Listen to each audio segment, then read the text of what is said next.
Hi friends, நாம் நேற்று ஞாயிற்றுக்கிழமை 17ஆம் தேதி கோவை எஸ்என்ஆர் காலேஜில் நடந்த சமையல் போட்டி, அதாவது மில்லட் மகாராணி போட்டி நடந்தது. இதில் பார்த்துக்கிட்டிங்கன்னா பெண்கள் 239 பேர் பங்கேற்றாங்க. அதில் தலா 3 பரிசுகளும், முதலாம் பரிசு, 2ஆம் பரிசு, 3ஆம் பரிசும், அதுக்கப்புறமா மில்லட் மகாராணி அப்படின்ற பட்டத்தை வென்றவங்களுக்கு 50,000 ரூபாயும் கொடுத்தாங்க. இதில் நிறைய வெரைட்டி ஆஃப் சிறுதானிய வகை உணவுகள் வச்சுருந்தாங்க. மேலும் இது தினமலர் பேப்பர் நாளிதழ்காரங்க தான் நடத்துகிறாங்க. இன்னொன்று ஆசீர்வாத் ப்ராடக்ட்ஸ் யூஸ் பண்ணி நம்ம செய்யணும்.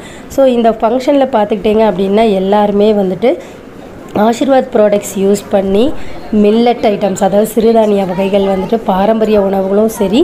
என்னையும் ரொம்ப ஆச்சரியப்படுத்தினது அப்படின்னு பார்த்துட்டோம்னா, இப்போ ட்ரெண்டியாக இருக்கக்கூடிய சூஷியில் ஆரம்பித்த ஐஸ்கிரீம்ஸ் கூட சிறுதானியத்தை வச்சே பண்ணியிருந்தாங்க. அது ரொம்பவுமே பாராட்டுக்குரிய விஷயம். என்னன்னு கேட்டிங்கன்னா, ஒரு காம்படிஷன் வரும்போது ஒரு ஐஸ்கிரீம் செஞ்சு கொண்டு அங்கே வச்சு அது ரொம்ப நேரம் அதை மெல்ட் ஆகாமல் பார்க்குறதுங்கிறது ஒரு ரொம்ப பெரிய வித்தை. ஸோ அது காம்படிஷனில் வச்சு அவங்க ப்ரைஸும் வின் பண்ணியிருக்காங்க. ஸோ புதிய புதிய டிஷ்ஷஸ் எல்லாம் நிறைய ஆரோக்கியமான உணவுகள், அப்புறம் நிறைய பாரம்பரியமான உணவுகள். இதில் மெயின் ஹைலைட் என்னன்னு பார்த்தோம்னா, சின்ன பொண்ணுங்க, அதாவது 18 வயசு வரமுறை வச்சுருக்காங்க. ஸோ 18 வயசில் ஆரம்பித்து 60, 65, 70, 80 வயசில் கூட தள்ளாடிட்டு அவங்களுடைய கணவர்மார்கள் அவங்களுடைய ஒய்ஃபுக்கு அந்த திறமை இருக்குன்னு தெரிஞ்ச அவங்களையும் கையோடையே கூட்டு அவங்களையும் காம்படிஷனில் பங்கேற்க வச்சு நிறைய பரிசுகளும் வென்றாங்க. ஸோ இதில் பார்த்துக்கிட்டிங்கன்னா 10 பேர்த்துக்கு ஆறுதல் பரிசும் கொடுத்துருந்தாங்க. அதில் 10 பேர்த்துக்கும் அமிர்தா மிக்சி கிரைண்டரும் கொடுக்கப்பட்டது. இது 10 பேரும் பார்த்துக்கிட்டிங்கன்னா மோஸ்ட்லி ஒரு 6-7 பேர் அதில் பார்த்துக்கிட்டிங்கன்னா வயசானவங்க, 60 வயசுக்கு மேலே உரியவங்க. அதே போல் ஃபஸ்ட், செகண்ட், தேர்ட் ப்ரைஸஸ் வந்தவங்க பார்த்திங்கன்னா சூஷி செஞ்சவங்க, அதுக்கப்புறமா ஐஸ்கிரீம், அப்புறம் இன்னொன்று சோளம், வெள்ளை சோளத்தை வச்சு பண்ணியிருந்தாங்க. அதெல்லாம் ரொம்ப சூப்பராக இருந்தது. ஸோ புது புது வெரைட்டிஸ் அதெல்லாம் யங்ஸ்டர்ஸ் இந்த மாதிரி பாரம்பரிய உணவுகளை செய்யும்போது இனிமேல் நம்ம மைதா யூஸ் பண்ண தேவையில்லை, இந்த மாதிரி கெமிக்கலில் ஃபுட்டெல்லாம் நம்ம சாப்பிடணுன்னு அவசியம் இல்லை. ஸோ செஃப் தாமு தலைமையில் அதாவது குக் வித் கோமாளி புகழ் செஃப் தாமு தலைமையில் தான் இந்த காம்படிஷன் நடந்தது. ஜட்ஜஸ்ன்னு பார்த்துக்கிட்டிங்கன்னா ஒரு 5-6 ஜட்ஜஸ் செஃப் லைனாக ரவுண்ட்ஸ் வந்திருந்தாங்க. ஸோ ஒவ்வொருத்தரும் ஒவ்வொரு ஃபுட்டையும் வேல்யூ பண்ணி சொல்லும்போதும், அப்புறம் செஃப் தாமு அவர்கள் கையால் அதை எடுத்து சாப்பிட்டுட்டு உங்களுக்கு வெரி குட், டாப் நாச் அப்படின்னு சொல்லும்போது ரொம்பவே சூப்பர். இந்த ஐஸ்கிரீம் எல்லாம் பார்த்துக்கிட்டிங்கன்னா இது ஃபர்ஸ்ட் ப்ரைஸ் வந்திருக்கு. ஸோ அவ்வளோ சூப்பராக இருந்தது. சிறுதானியத்தை வச்சு இவ்வளோ சூப்பராக நம்ம ஐஸ்கிரீம் செய்ய முடியும் அப்படின்னு கூட இன்றைய கால மங்கையர்கள் நிரூபிச்சிருக்காங்க.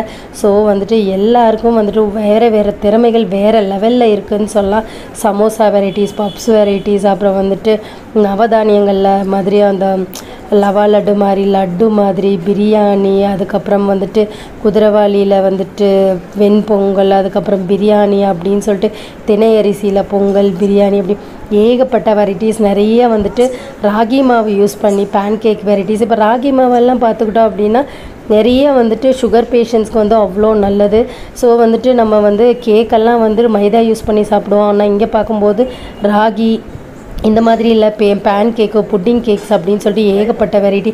அதுவும் முட்டை யூஸ் பண்ணாமல், ஓவன் யூஸ் பண்ணாமல், சுகர் யூஸ் பண்ணாமல், வெறும் ஜாகரி மட்டும் யூஸ் பண்ணி, அதாவது கரும்பு சக்கரை மட்டும் யூஸ் பண்ணி, அந்த மாதிரியெல்லாம் நிறைய வெரைட்டியில் செஞ்சுருந்தாங்க. செஞ்சது எல்லாமே பார்த்துக்கிட்டிங்கன்னா அந்த மண்பானையில் எக்ஸிபிட் பண்ணி அழகாக காய்கறிகள், பழங்கள் வச்சு எக்ஸிபிட் பண்ணியிருந்தாங்க. பார்க்கவே அவ்வளோ நல்லா இருந்தது. அதே போல் இங்கே நிறைய சிறுதானியங்களில் வித்தியாசமாக கொழுக்கட்டைகள், அதாவது நம்ம ஒரு பிள்ளையார் சதுர்த்தி அப்படின்னு சொன்னால் கொழுக்கட்டை நம்ம அரிசி மாவில் செய்வோம். இங்கே பார்த்துக்கிட்டிங்க அப்படின்னா நிறைய கொழுக்கட்டை வெரைட்டிஸ், அதாவது திணையில் செஞ்சுருந்தாங்க. அதே போல் குதிரவாளி அரிசி, சாமை, அப்புறம் இந்த 3ஐயும் சேர்த்து நல்லா அரைச்சி அதை மாவு எடுத்து அது மாதிரி பண்ணியிருந்தாங்க. மெயினாக ஒரு டிஷ்ஷு என்ன ரொம்ப கவர்ந்ததுன்னா, சங்குப்பூ வச்சு அதை ஊற வச்சு அரைச்சி அதில் பால் எடுத்து அதில் புட்டிங் கேக்ஸ் எல்லாம் பண்ணியிருந்தாங்க, பிஸ்கெட்ஸ் பண்ணியிருந்தாங்க.